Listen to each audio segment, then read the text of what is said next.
Assalamualaikum warahmatullahi taala wabarakatuh. Kembali bersama saya S. Arif AS dalam dialog khusus. Dan kali ini kita akan membahas materi tentang DBHCHT untuk kesehatan di Kabupaten Bangkalan. Dan tentu saat ini kita telah kedatangan 3 pemateri sekaligus. Tentu beliau ini adalah salah satu kepala dinas dan juga kepala rumah sakit dan juga kepala bagian perekonomian Kabupaten Bangkalan. Kita sapa bersama-sama. Kita mulai dari Kepala Dinas Kesehatan Kabupaten Bangkalan, Bapak Haji Sudio Eskepnes MM. Apa kabar Pak Sudio? Alhamdulillah. Selamat sore. Assalamualaikum warahmatullahi wabarakatuh. Waalaikumsalam. Sehat selalu. Kepala Dinas Kesehatan tentu harus sehat begitu ya. Pasti. Dan yang kedua, narasumber kita adalah Direktur RSUD Samrabu Bangkalan, Dr. Haji Nunu Kristiani, spesialis radiologi. Apa kabar Ibu? Baik, alhamdulillah. Salam sehat. Salam sehat. Semboyan dari Bu Dokter memang harus begitu. Salam sehat begitu. Akan memancarkan energi kesehatan bagi Ibu. Dan yang terakhir ada Bapak Kabak Perekonomian dan SDA Kabupaten Bangkalan, Bapak Zainal Ali SHMM. Apa kabar Pak Zainal? Alhamdulillah sehat dan selalu kita harus semangat. Semangat ya. Baik, diskusi kita kali ini kita akan membahas tentang DBHCHT untuk kesehatan dan juga ini seputar tentang bagaimana sesungguhnya kita mengelola DBHCHT ke Kabupaten Bangkalan, kesehatan dan segala macam. Tetapi kita akan mulai ini dari Kabak Perekonomian, Bapak Zainal. Bapak Zainal, kita tahu bahwa bisa nggak dijelaskan sebenarnya seberapa besar anggaran DBHCHT yang dikelola oleh bagian perekonomian dan SDA di Kabupaten Bangkalan ini, seperti apa? Terima kasih Mas Esa.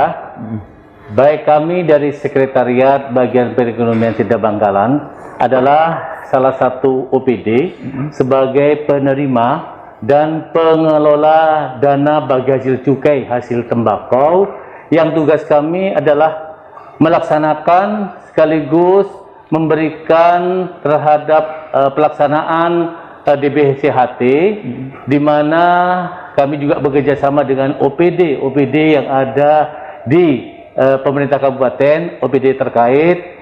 Di antaranya ada 7 OPD, Dinas Kesehatan, ada Rumah Sakit Syarifah Amba Mirato Ibu Bangkalan, kami sendiri Sekretariat Bagian Perekonomian dan SDA, ada Dinas Perindustrian dan Tenaga Kerja, Dinas Perdagangan, Dinas Koperasi dan Usaha Mikro, dan tak lupa pula dari Dinas Kominfo sebagai pelaksana kegiatan dalam melaksanakan kegiatan.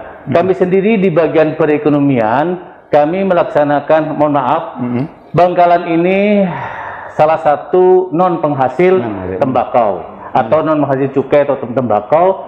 Ini telah diatur pada Pergub nomor 82 tahun 2020 tentang alokasi DBHCHT. Dimaksudkan di situ bahwa kita ini karena bukan penghasil atau non penghasil, kami dari pagu provinsi yang diberikan ke daerah hanya mendapatkan 15 miliar 712 atau 30%. Kalau kabupaten kota yang lain mendapatkan 40%. Sementara itu, Mas Esa. Artinya di Kabupaten Bangkalan 15 miliar 712 sekian. Dan sudah didistribusikan ke OPD. Alhamdulillah, 7 gitu ya? OPD yang kita sudah distribusikan. Oh iya, Mas Esa, di kita ini bahwasannya dari 3 bidang sesuai dengan PMK 206 2020 dikatakan pada pemantauan penggunaan dan evaluasi dana bagi hasil cukai hasil tembakau ini, kita ini dibagi menjadi 3 bidang. Bidang pertama adalah kesejahteraan masyarakat. Di Bangkalan sendiri sampai detik ini tidak ada petani, buruh pabrik ataupun lahan tembakau. Makanya di Bangkalan ini dikatakan non penghasil menurut Pergub 82 tahun 2020. Jadi untuk kesejahteraan masyarakat yang nilai prosentasenya cukup besar, 50%, bisa nanti diinkludingkan pada bidang kesehatan. Karena bidang kesehatan hanya 25%, maka dari bidang kesejahteraan masyarakat ini bisa dimasukkan pada bidang kesehatan. Sedangkan untuk penegakan hukum, bidang ketiga adalah hanya 25%. Baik. Terima kasih Pak Zainal, luar biasa dan sangat lugas. Pak Sudio, Kepala Dinas Kesehatan Kabupaten Bangkalan, bagaimana sebenarnya pengelolaan DBHCHT yang diamanatkan kepada Dinas Kesehatan di tahun 2020 ini? Seperti apa, Pak Dio? Ya, terima kasih Mas Esa. Jadi Dinas Kesehatan tahun 2021 ini mendapatkan alokasi dana dari DBHCHT itu sebesar 4,7 M. Pengelolaannya tentunya merujuk kepada sebuah regulasi yang ada. Yang pertama, ini kita gunakan untuk penanganan COVID. Penanganan COVID kita alokasikan dana sekitar 2,1 M. Ya. Itu diantaranya adalah untuk memenuhi kebutuhan dasar yang ada di seluruh Fasyankes yang ada di Kabupaten Bangkalan, terutama Fasyankes pemerintah. Ya. Untuk pengadaan rapid antigen, hand sanitizer, APD, masker, dan lain sebagainya. Kemudian yang kedua, tahun ini kita mendapatkan anggaran DAK dari kementerian berupa 2 fisik puskesmas. Berbeda di tahun-tahun sebelumnya. Kalau di tahun sebelumnya itu paket, jadi membangun puskesmas lengkap dengan isinya. Lah tahun ini hanya dikasih gedung. Oleh sebab itu gedung itu biar nggak kosong, kita distribusikan, kita alokasikan sebesar 2,7 M untuk 2 lokus, yaitu Puskesmas Gede dan Puskesmas Brega. Itu adalah untuk mendukung sebuah kegiatan sarana prasarana kegiatannya Puskesmas. Kemudian di sisi lain, pengelolaan sebenarnya itu ada, kita sebagai penanggung jawab bidang, ya, itu adalah bidang SDK, sumber daya kesehatan, sumber daya kesehatan. Ini yang mengelola dana DBHCHT itu. Kemudian pemanfaatannya ada bidang lain, ada 2 bidang ya. Nomor 2 adalah bidang Yankes. Penggunaannya sesuai dengan regulasi bisa digunakan untuk memenuhi atau pembayaran premi PBID. Betul. Nah, ini adalah masyarakat kita yang masih belum tercover di kepesertaan JKN KIS. Ini bisa kita rekrut untuk membayar premi itu. Namun tahun ini masih belum karena sudah teranggarkan di kegiatan yang lain. Ini yang lain. Kemudian di bidang Kesmas, kita juga bisa mengalokasikan kegiatan ini. Di antaranya penggunaan sesuai regulasi itu adalah untuk penanganan penurunan prevalensi stunting yang ada di Kabupaten Bangkalan. Namun untuk tahun ini kembali kita juga masih belum bisa mengalokasikan ke sana. Nomor 1 karena terkait dengan pagu anggaran yang sudah minimalis, dan untuk prevalensi penanganan stunting ini sudah di cover oleh DAK non fisik dari Kementerian Kesehatan. Saya kira itu. Artinya memang peruntukannya tidak cukup untuk menangani semuanya, begitu ya kira-kira dokter. Nah, untuk dokter Nono nih, kepala RSUD Syamrabu Bangkalan. Saya pikir awalnya laki-laki, ternyata perempuan dan cantik juga gitu. Ibu Nono, Ya. Kita tahu bahwa peruntukan DBHCHT salah satunya untuk penanganan medis di rumah sakit. Ini seperti apa teknisnya diselenggarakan di rumah sakit? Terima kasih. DBHCHT itu adalah dana bagi hasil cukai tembakau yang memang untuk masyarakat yang terdampak ya. Jadi di sini rumah sakit adalah tempat pasien-pasien yang kira-kira terdampak. Dan kali ini karena memang pandemi, jadi bisa diperuntukkan untuk penanganan pasien COVID-19. Untuk di rumah sakit kami kita mendapat kucuran dana 7 miliar. 7 miliar ini kita alokasikan 2 program, yaitu program yang pertama adalah pemulihan upaya kesehatan perorangan, yang kedua adalah untuk penyediaan fasilitas kesehatan.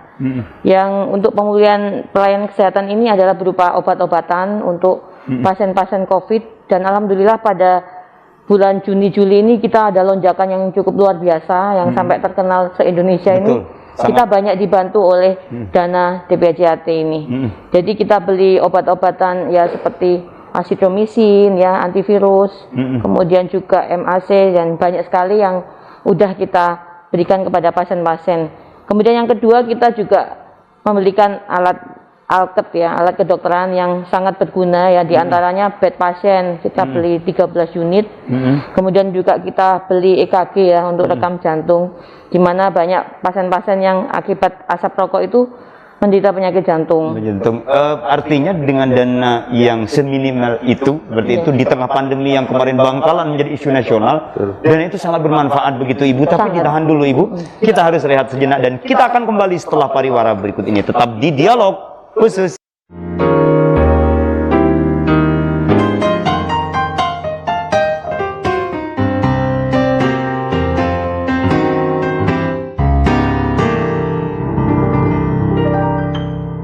Kembali bersama kami dalam Dialog Khusus. Ibu Nunu, Dokter Nunu, alat DBH-CHT hanya 7 miliar untuk RSUD. Ini bagaimana pemanfaatan selanjutnya selain membeli alat-alat APD dan tentu penunjang COVID kemarin karena Bangkalan memang sempat viral begitu. Ini seperti apa itu?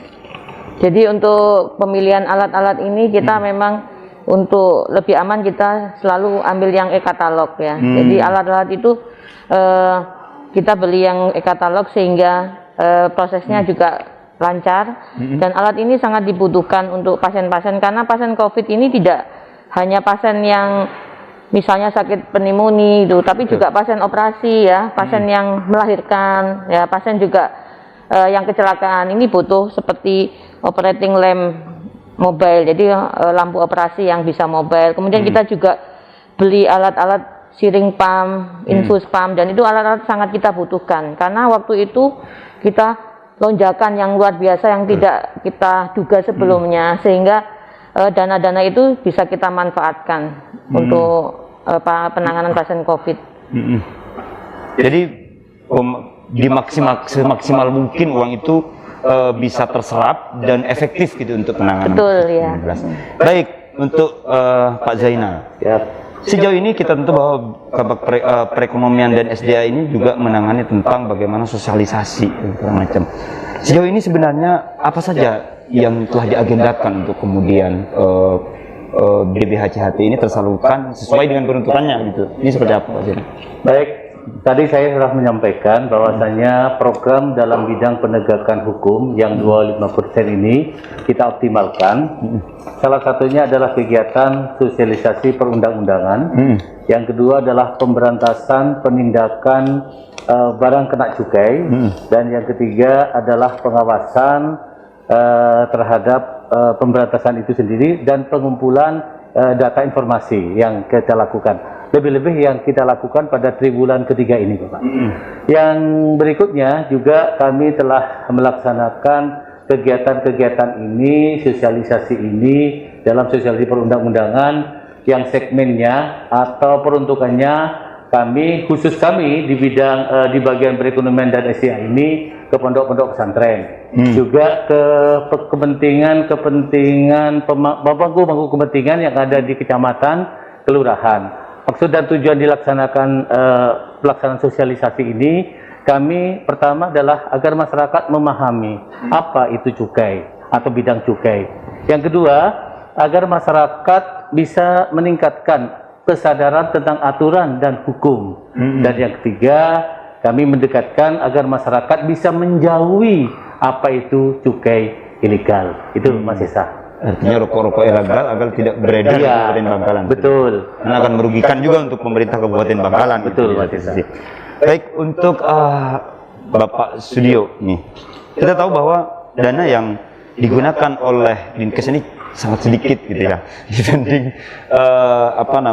karena kebutuhannya juga sangat besar. Kita tahu bahwa Dinkes menanggung berapa puskesmas, berapa nakes yang kemudian harus ditangani, mulai vaskes sampai tingkat RSUD. Ini cukup nggak dengan dana seperti itu?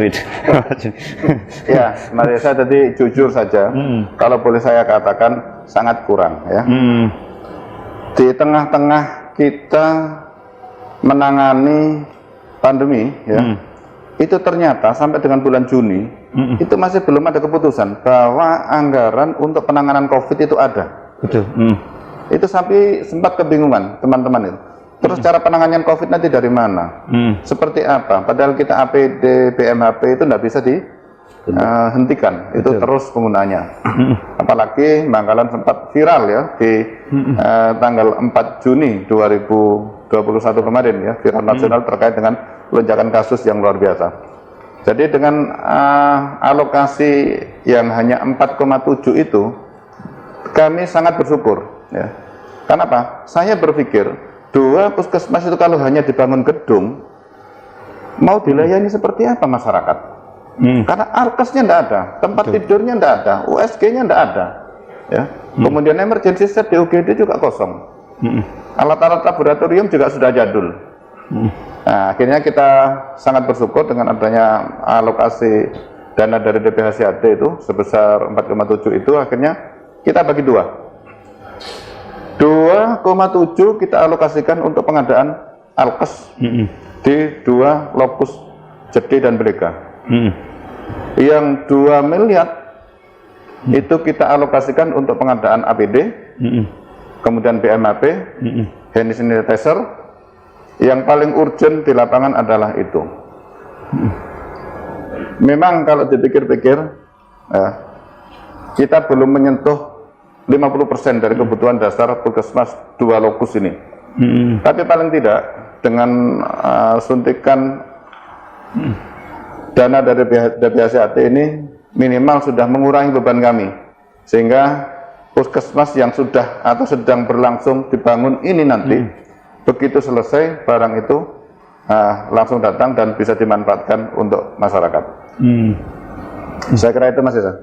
Baik, Pak Sudio, ini luar biasa ya. Artinya dengan anggaran seadanya, tapi efektivitasnya luar biasa. Ya. Termanfaatkan, benar-benar termanfaatkan.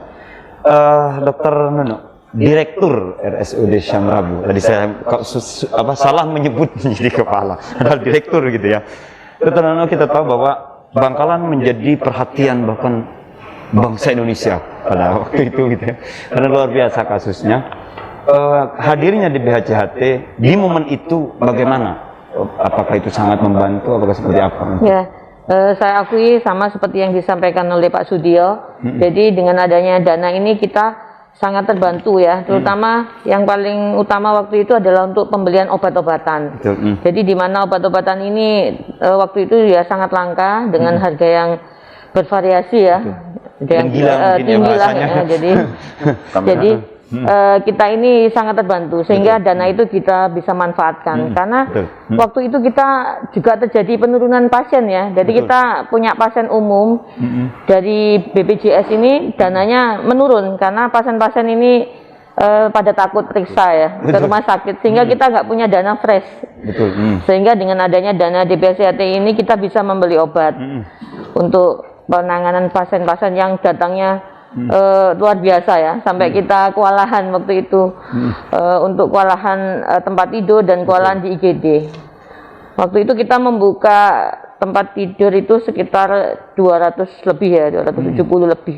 Itu penuhnya sampai 70%, sampai 80%. Nah ini berlangsung kira-kira 1,5 bulan. Alhamdulillah saat ini sudah menurun. Sudah terkendali begitu ya Ibu. Ya. Dan bahkan mungkin tenda-tenda darurat saat itu mungkin juga full gitu. Jadi luar biasa Bangkalan, tapi cepat juga penanganannya. Ya. Itu menjadi atensi nasional juga bahwa kerja Pemkab Bangkalan itu sangat efektif gitu ya kira-kira, karena memang cepat sekali penanganannya, penurunannya angkanya. Sangat efektif dan profesional. Iya, sangat efektif dan profesional lah kita melihatnya. Pak Zainal, kita tahu bahwa dalam melakukan sosialisasi tentu banyaklah yang dirasakan di lapangan, terus masyarakat tentu juga menyampaikan dan segala. Bagaimana sebenarnya respon masyarakat? Kita juga ingin tahu, ini penasaran bagaimana masyarakat setelah diberitahu tentang aturan-aturan tentang bea cukai ini seperti apa? Ya, terima kasih Mas Esa.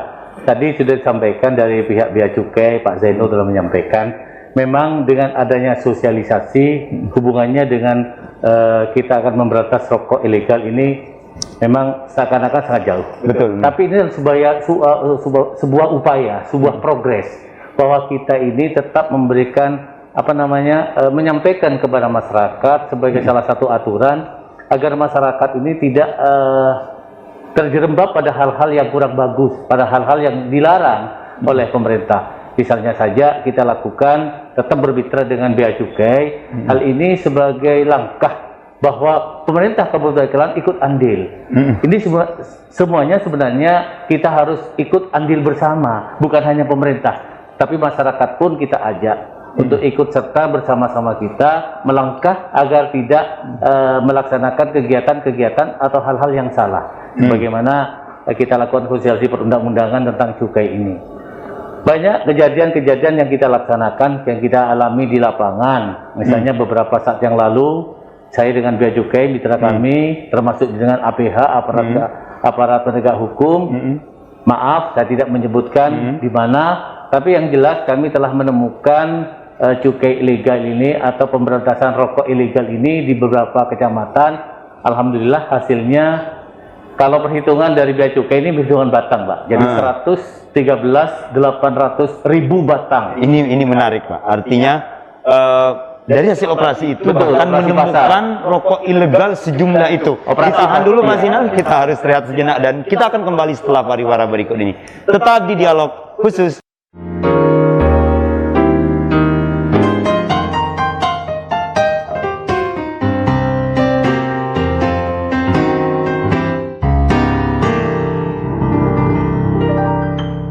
Kembali bersama kami dalam dialog khusus. Pak Zainal, upaya yang dilakukan sampai pada tingkat operasi dan ternyata faktanya di lapangan menemukan banyak sekali rokok ilegal.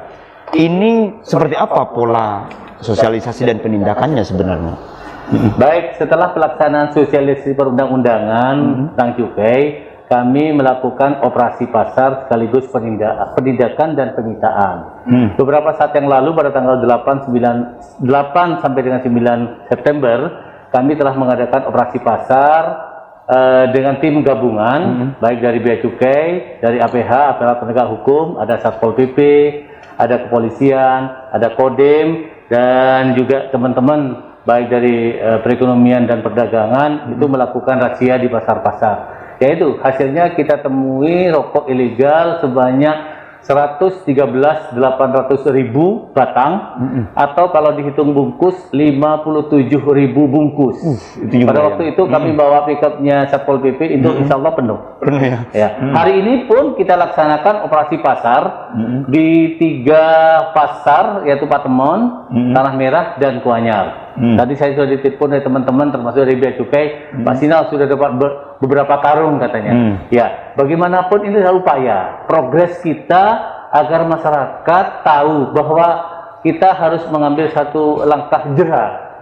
Langkah bukan apa namanya ya. Kalau masalah tega tidak tega ini karena amanah undang-undang kita harus laksanakan. Yang penting kita upaya agar masyarakat terus bisa sadar bahwa cukai ilegal adalah hal-hal yang dilarang oleh pemerintah dengan aturan yang ada, Mas Eka.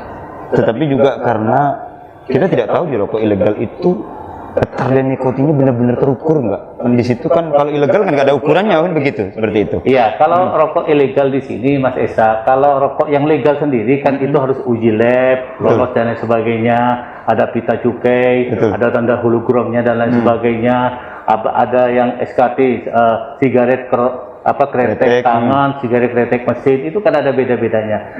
Dan di dalam per batang, kalau yang legal ini kan ada aturannya, Mas. Ada pajaknya, ada cukainya. Betul. Nah, itu cukainya sudah jelas. Tapi kalau rokok ilegal ini sudah tidak ada cukainya, bahkan tidak lolos pada lab yang dilakukan oleh Bea Cukai gitu. Hal-hal yang demikian itu kalau sakit, kalau nanti keracunan, siapa yang bertanggung jawab hal ini? Nah, itu yang kita harapkan bersama agar masyarakat bisa menyadari arti dari pelaksanaan penindakan ini sebagai upaya sadar hukum mereka, sadar akan aturan bahwa cukai ilegal ini atau rokok ilegal ini merugikan pemerintah dan merugikan kita masyarakat sendiri, ya. Dan yang pada akhirnya kalau sakit yang repot beliau itu gitu.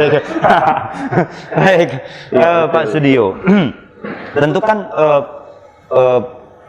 penggunaan DBHCHT untuk dinas kesehatan ini jumlahnya kecil memang, tetapi ngomong persentase, seberapa efektif itu dari kebutuhan total selama pandemi COVID-19 dari dana itu? Kalau kita merujuk kepada sebuah angka yang tidak terlalu menguntungkan bagi kami, hanya 2M untuk penanganan COVID. Betul. Padahal viralisasi sudah mendunia Bangkalan waktu itu ya. Iya. Tapi kami masih banyak jalan. 2M itu kita maksimalkan untuk penggunaan pembelian rapid antigen pada waktu itu. Kemudian APD sebagian dan masker bedah yang dibutuhkan oleh teman-teman di puskesmas. Namun kami berupaya mengajukan permohonan, permintaan bantuan itu ke Dinkes Provinsi, kemudian sampai dengan Kementerian Kesehatan, dan alhamdulillah responnya luar biasa. Jadi kami dibantu, sangat-sangat terbantu. Jadi kalau saya kalkulasikan dengan 4,7 untuk penanganan COVID secara global, itu nggak nyampe 10%. Nyampe 10%. Nggak nyampe 10%. Makanya harapan kami ke depan, walaupun COVID ini, harapan kami sudah berhenti nyampe di sini ya. Seandainya terjadi ledakan lagi, gelombang ketiga itu datang lagi, harapan kami dana DBHCAT yang masuk ke Bangkalan ini ya minimal ditambah. Nggak usah bermuluk-muluk, nggak usah berandai-andai. 200% sudah memadai, saya kira. Itu bukan muluk-muluk, lebih muluk lagi. Tapi semoga terwujudkan, bukan tidak mungkin. Diamini saja kan begitu. Iya, harapan kita tentu karena untuk pelayanan maksimal untuk masyarakat juga.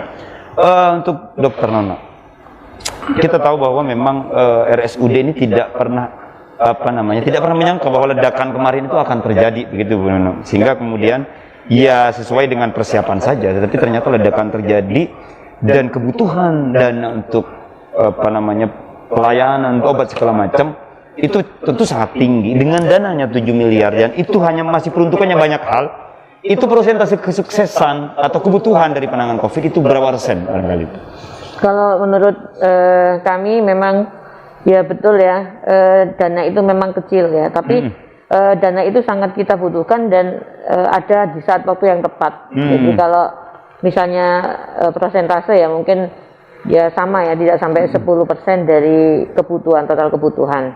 Tetapi dengan hanya segitu kita bisa jalan. Jadi kita bisa menangani pasien ini dengan kemudahan ya. Jadi obat ini segera datang, kemudian juga alat-alat yang kita butuhkan ini segera tersedia begitu.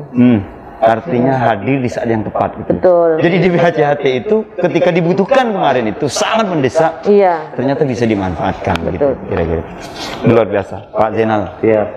Kita tahu bahwa ternyata keluhan dari beliau ini kecil, Pak. Artinya tidak hanya bea cukai yang kemudian punya peran, tetapi juga dalam hal ini pemerintah Kabupaten Bangkalan tentu mendorong agar kemudian kesadaran publik itu tinggi, pendapatan cukai juga besar. Nah, bagaimana upayanya ke depan ini? Iya, memang harapan dari beliau-beliau ini patut kita akomodir. Bisa. Apapun memang bidang kesehatan ini harus kita utamakan. Sehat itu mahal, apalagi sakit, gitu ya.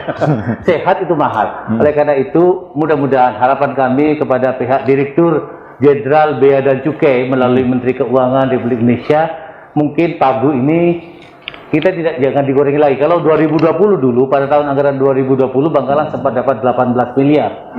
Tapi di 2021, maksud saya tahun anggaran 2021, ini sempat terkurangi 3 miliar. Bahkan kita ini pada waktu 2021 ini penanganan COVID-nya luar biasa. Betul. Kita sangat viral skala nasional, tapi penanganan kita sangat cepat, profesional dan proporsional gitu ya. Oleh karena itu ini merupakan harapan kita ke depan. Mudah-mudahan Pagu yang sudah ada ini jangan dikurangi lagi. Bahkan katanya Pak Yoyo, Kepala Dinas Kesehatan tadi, ya Mbak Yo ditambah.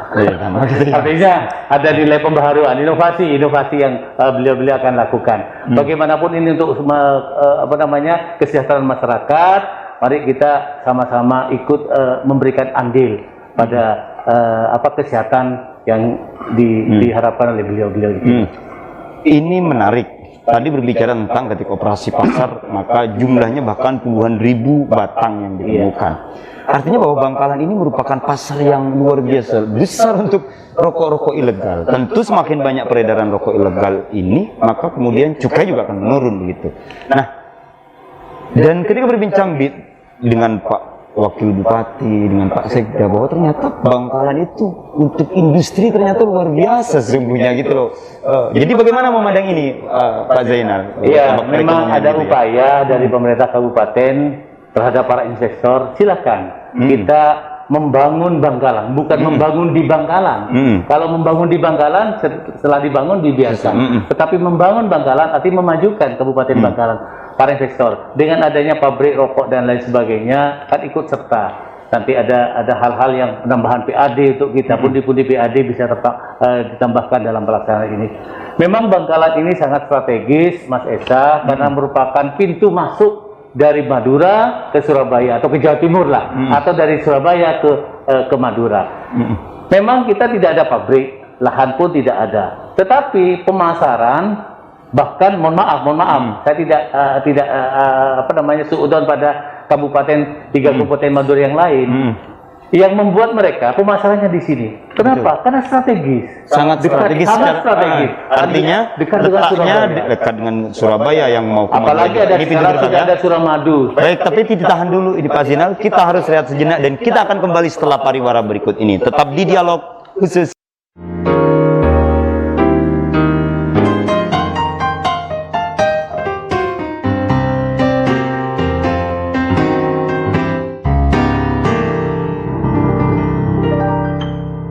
Kembali bersama kami dalam dialog khusus Pak Zainal berbicara tentang peluang untuk kemudian menjadikan Bangkalan juga sebagai salah satu pusat industri lah di tembakau di Madura. Sekalipun memang non penghasil.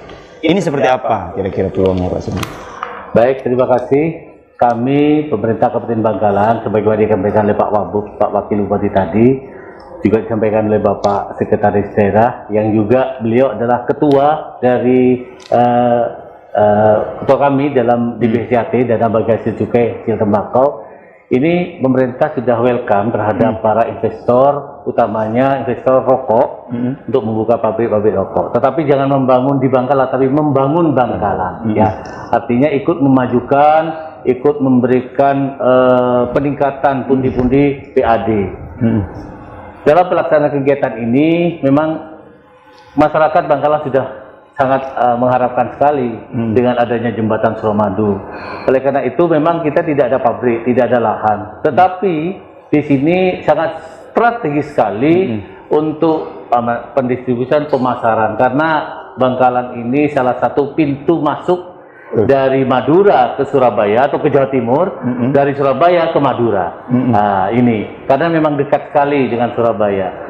Apa yang disampaikan oleh Direktur Rumah Sakit dan Pak Kadinkes tadi, memang di Bangkalan ini sekali loncat gitu dekat sekali. Dekat ya, sampai gitu ya. Sampai. Artinya sebenarnya dibanding bisa dengan Sumeneb, Pamekasan masih sangat jauh butuh waktu Yes. gitu Mas Isa. Artinya kalau dari Bangkalan mau lompat ke Surabaya tinggal berenang aja sebenarnya bisa gitu ya. Tapi takut tenggelam di tengah. Untuk Pak Kadis Kesehatan, kita tahu bahwa sebenarnya juga pemirsa JTV ini ingin tahu sebenarnya seberapa banyak sih sejumlah vaskes di Kabupaten Bangkalan ini sehingga kemudian membutuhkan juga dana yang tidak sedikit untuk kemudian bagaimana fasilitasnya lengkap, lalu kemudian juga alkesnya juga memenuhi. Ini seperti apa ini tadi ya? Ya, Mas Esa, terima kasih. Jadi Bangkalan ini kalau saya bilang adalah kabupaten yang ironis ya untuk penanganan kesehatan. Dengan fasilitas kesehatan yang sangat minimalis. Kalau saya boleh bilang, kabupaten sebesar ini hanya memiliki satu rumah sakit daerah yang dimiliki oleh pemerintah daerah, ya, yaitu Samarabu.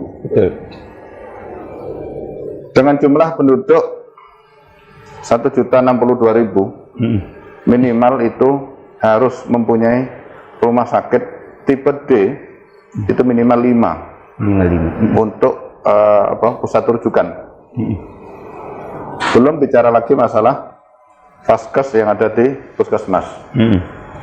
Puskesmas kita punya 22. Idealnya kalau kita berhitung sesuai dengan standar minimal ya, karena sesungguhnya satu puskesmas itu hanya bisa menangani maksimal 30.000 penduduk.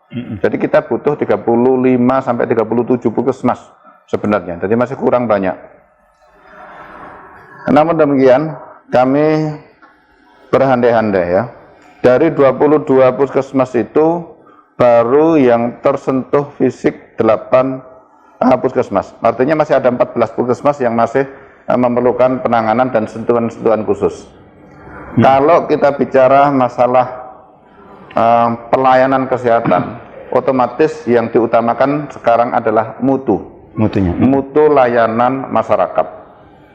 Nonsen sebuah mutu pelayanan yang terbaik tanpa diimbangi dengan sebuah sarana prasarana yang memadai. Betul. Setinggi apapun SDM-nya, kalau tempatnya, alatnya tidak ada, nonsen itu. Oleh sebab itu programnya Bapak Bupati ya, 5 tahun ke depan ini yang sudah berjalan ini adalah pembenahan sarana prasarana. Saya pernah bermimpi, andaikan saja ada dana yang khusus untuk bisa digunakan membenahi sarana prasarana, ini akan kita relokasi karena ada beberapa puskesmas yang memang sangat memprihatinkan. Ambil contoh di kecamatan kota ini, di Kabupaten Bangkalan, puskesmas Senenan itu dengan jumlah pengunjung di atas 400 setiap hari, tidak mempunyai lahan parkir. Ironis. Tapi alhamdulillah kita sudah berupaya mau merelokasi, cuma yang jadi kendala adalah anggaran belum tersedia. Ada 2 hal ya, 3 hal sebenarnya ya, mengajukan ke Kementerian Kesehatan, kemudian kita memanfaatkan dana DBHBR, dan yang ketiga adalah menggunakan dana DBHCAT. Yang sudah kita lakukan selama ini untuk sudah membangun 8 puskesmas itu adalah menggunakan dana DAK khusus ya, afirmasi pada waktu itu. Yang tahun depan ini sudah tidak ada lagi. Kemudian kalau kita merelokasikan untuk mengalokasikan dari dana DPHPR sudah tidak mungkin lagi. Kenapa? Dana DPHPR yang dialokasikan ke Dinkes itu hanya mampu membayar premi PBID. Selesai. Makanya satu-satunya harapan kenapa saya tadi minta tambahan ini adalah dari DPHCAT. Minimal kalau kita sudah tidak bisa merelokasi, di lahan yang ada itulah kita benahi. Nah, dengan demikian pelayanan kesehatan di masyarakat kualitasnya jauh lebih baik. Kita mulai dari fisik dulu, sarana prasarana nanti kita sesuaikan karena itu kita mengusulkan secara bertahap. Saya kira itu masih baik. Baru setelah itu berbicara tentang sumber daya manusianya yang juga setiap saat harus di-upgrade gitu ya. Dan ini membutuhkan pendanaan juga yang tidak sedikit gitu ya. Betul. Ibu, kita tahu bahwa di Rumah Sakit Syamrabu ini juga membutuhkan harus di-upgrade gitu ya Bu. Harus kemudian terus ditingkatkan agar kalau kemudian terjadi lagi hal-hal seperti yang kemarin itu sudah tidak kelabakan dan tidak terlambat penanganannya. Sesungguhnya dana yang kemarin itu sangat membantu, iya. Tetapi apakah ini perlu tambahan begitu kira-kira? Ya. Terima kasih. Untuk RSUD Syamrabu ini kan kita sudah tipe B pendidikan ya. Betul. Jadi tipe B ini adalah sudah mumpuni untuk pelayanan pusat pelayanan terpadu ya. Jadi harapan kami kita punya visi untuk menjadi rumah sakit sentral rujukan Sepenuhnya Madura. Ini pelayanan jantung udara atau kardiovaskuler. Ini juga butuh alat-alat, dan penyakit jantung itu adalah penyakit yang terdampak oleh rokok ya. Jadi sudah tepat barangkali nanti kalau ini harapan kami ya. Misalnya tahun 2021 kan kita dapat 7M ya. Seandainya kita tahun depan kita dapat 2 kalinya, itu insya Allah bisa kita belikan alat cath lab, dan tahun berikutnya kita nggak usah dikasih, nggak apa-apa. Jadi kita 2 tahun sekali kita dapat, tapi digabung jadi satu. Barangkali itu mungkin bisa disampaikan kepada yang punya dana ya. Itu sangat bermanfaat. Misalnya daripada kita dapat separuh-separuh, tapi tidak bisa membeli alat yang kita butuhkan gitu. Jadi harapan saya rumah sakit kami ini bisa jadi rujukan se-Madura, karena belum ada ya, daripada pasien-pasien ini lari ke Surabaya. Nah, ke Surabaya ini pun antri kan, jadi kalau bisa ditangani di Rumah Sakit Bangkalan, kenapa tidak begitu. Barangkali dengan adanya dana DPCAT ini bisa membantu rumah sakit kami untuk memiliki alat tersebut. Harapan disampaikan juga lagi-lagi ini persoalan itu Pak Sinar. Artinya tentu peningkatan DBHCHT untuk Kabupaten Bangkalan yang paling mungkin juga bisa langsung dieksekusi seperti itu adalah DBHCHT, bagian perekonomian dan SDA mempunyai tanggung jawab yang besar dalam hal ini. Nah, bagaimana kemudian, karena kita tahu bahwa bea cukai ini juga mempunyai fungsi untuk melakukan evaluasi terhadap serapan anggaran. Sejauh ini bagaimana kecepatan serapan anggaran, efektivitas anggaran terkait BPHCHT ini, Pak? Ya, terima kasih Mas Esa. Memang kami sangat bermitra sekali dengan KPPBC, Kantor Pengawasan Pelayanan Bea Cukai Madura. Dari awal tahun kami sudah berkoordinasi. Ini sudah ada poin, Mas. Ada poin. Terus kita laksanakan. Ini masih ada terganjal dengan PPKM. PPKM Memang Semadura ini artinya program sudah ada, tapi PPKM Iya. ditahan dulu Pak Jinal. Kita harus rehat sejenak dan kita akan kembali setelah pariwara berikut ini. Tetap di Dialog Khusus.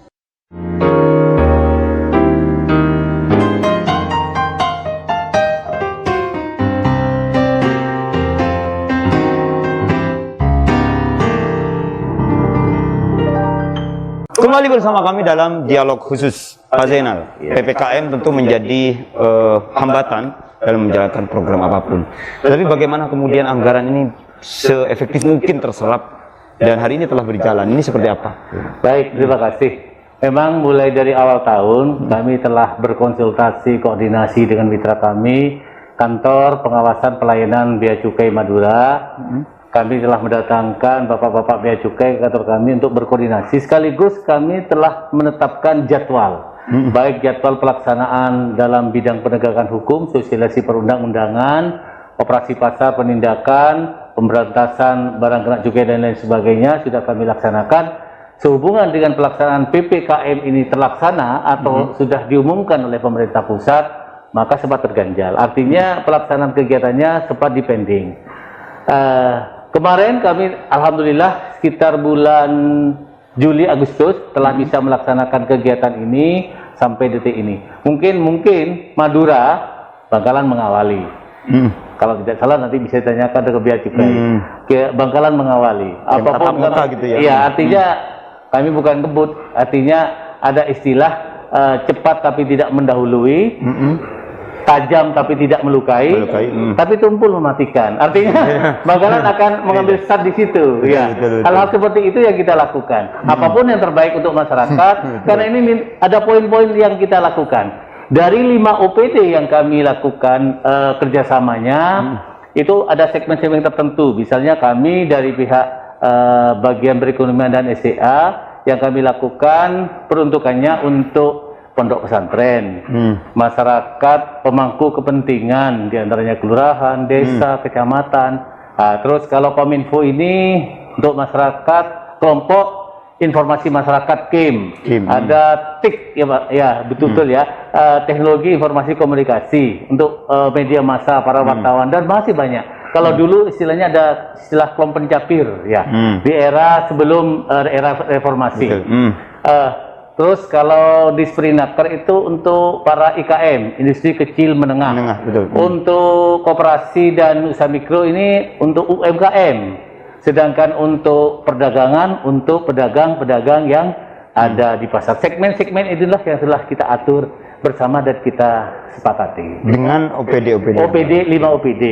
Kalau beliau ini kan bidang kesehatan. Jadi pelaksananya Dinas Kesehatan dan Badan Rumah Sakit Umum Daerah Sarifah Ambami Rato Ebu Bangkalan. Artinya untuk anggaran kesehatan ya memang tidak bisa diganggu-gugat gitu ya. Memang peruntukannya udah sekian. Ya. Itu pun masih kecil. Tidak boleh diganggu-gugat, kalau bisa ditambah. Ditambah malah seperti itu. Nah, sekarang sejauh apa program yang telah dijalankan oleh masing-masing OPD yang lain ini? Ini Pak Zainal.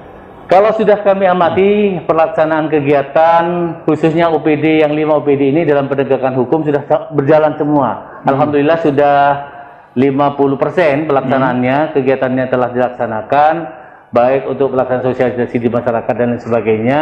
Dan salah satu hal yang memberikan nilai animo kepada masyarakat, kami juga dalam ada semacam CSR Mas ya, istilahnya kepada peserta sosialisasi, kami mencoba secara pendekatan, instrumennya adalah kami ingin mereka ikut sosialisasi, senang, bahagia, ingin datang. Kami juga menghargai para UKM ini dengan memberi produk-produk beliau. Artinya semacam tas, batik dan lain sebagainya.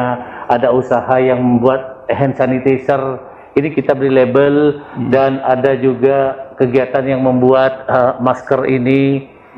Selain itu ada materi-materi yang kita berikan, dan juga mohon maaf beliau pulangnya kita berikan semacam uang pengganti transport kepada peserta sosialisasi perundang-undangan atau di dalam bidang penegakan hukum ini. Itu di sosialisasi ya. Karena kenapa di bidang kesehatan ini tentukan ini sangat saklek ya, sudah tidak bisa diganggu gugat, ini sebenarnya masih kurang. Tetapi memang di bidang sosialisasi ini memang harus benar-benar diketahui oleh masyarakat secara umum gitu. Nah, lalu bagaimana kemudian tentang penindakan? Kita bicara tentang sosialisasi. Penindakan itu bahkan disebutkan kadang nggak tega. Apalagi ini pedagang kecil di Bangkalan, susah sekali industri tembakaunya, tidak besar gitu. Ini seperti apa pola pendekatan sehingga akhirnya harus disita, harus diambil, harus kemudian ditindak, ini seperti apa?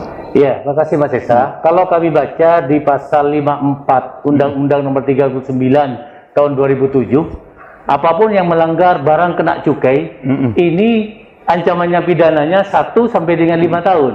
Sedangkan mereka yang melaksanakan cukai palsu, ancaman hukumannya atau pidananya 1 sampai 8 tahun. Nah, hal-hal seperti inilah yang harus kita berikan kesadaran kepada masyarakat, agar masyarakat itu bersama pemerintah kabupaten, pemerintah daerah ikut serta membangun opini bahwa aturan hukum yang ada ini harus kita sampaikan. Apapun yang terjadi itu, tega tidak tega, yang penting hukum, yang penting kita harus masyarakat sadar amanah undang-undang. Baik. Rupanya kita telah berada di puncak diskusi kita, Pak Zainal, Pak Yoyo, sama Dr. Nuno. Dan tetapi sebelum diakhiri, maka tentu kami berharap seluruh pemirsa JTV untuk ada closing statement. Kita mulai, karena kita tadi menyapanya Pak Yoyo dulu, kita mulai dari Pak Zainal nih sekarang, untuk kemudian memberikan apa yang harapan kepada masyarakat. Baik, himbauan. Pertama, kami ada harapan untuk pemerintah pusat melalui Dirjen Bea Cukai dan Menteri Keuangan Republik Indonesia, bahwasanya di BCHT sangat dibutuhkan, utamanya di daerah kabupaten kota. Apapun yang diberikan kepada daerah kabupaten kota ini sangat berharga, utamanya dalam peningkatan kesehatan masyarakat atau di bidang kesehatan.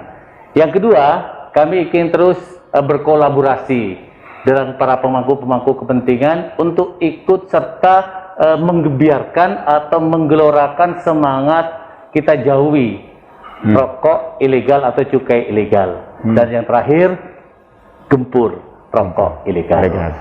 Baik, silakan Dokter Nuno. Terima kasih. Saya berharap untuk tahun mendatang mudah-mudahan COVID-19 ini tidak akan ada lonjakan lagi, sehingga dana DBHCHT yang diperuntukkan rumah sakit bisa kita manfaatkan untuk meningkatkan mutu pelayanan rumah sakit. Kita akan berinovasi yang tentunya akan bermanfaat untuk masyarakat Bangkalan. Dan juga mohon dananya juga tambah begitu ya. Amin. Itu harapan yang besar. Terima kasih Mas Esa. Jadi menyambung itu disampaikan Pak Zainal, Bu Direktur, sama ya.